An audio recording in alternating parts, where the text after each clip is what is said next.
Selamat pagi Indonesia. Anda menyaksikan seputar Bali terkini pukul 10 WITA bersama saya Putu Gede Mahendra.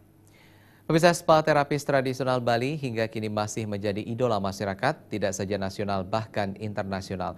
Namun sayang kebutuhan spa Bali yang meningkat tidak diimbangi dengan ketersediaan SDM spa Bali karena SDM spa Bali lebih memilih menjadi TKI dibandingkan bekerja di daerah. Hal ini disebabkan upah yang diterima masih di bawah rata-rata UMK.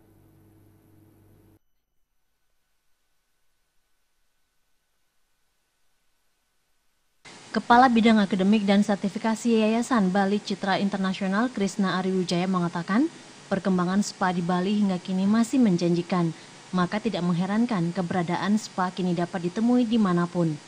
Namun kondisi ini tidak disertai dengan ketersediaan SDM spa yang berkompeten. Bukan karena tidak ada, melainkan para tenaga spa terapis tersebut lebih memilih menjadi TKI dibandingkan bekerja di daerah sendiri karena upah yang mereka peroleh masih di bawah rata-rata UMK. Industri nggak menerapkan namanya UMK sebenarnya. Mereka pakai standar yang di bawah UMK. Ada yang bayar spa terapis 700.000 sebulan basic salary-nya. Ada juga yang bayar mungkin di atas itu lagi dikit. Tapi jatuhnya tetap UMK. Tapi itu kan menyalahi aturan ya. UMK itu kan basic salary yang diatur. Banyak yang nggak menerapkan itu gitu loh. Makanya orang Bali nggak mau kerja di Bali gitu loh. Nggak salah. Menurut Krisna Ari, terkait kondisi tersebut, pemerintah melalui PJT Tindakan dengan melakukan penyaringan dengan memperpanjang izin spa yang telah menerapkan UMK dan memutuskan izin bagi spa yang menerapkan di bawah UMK.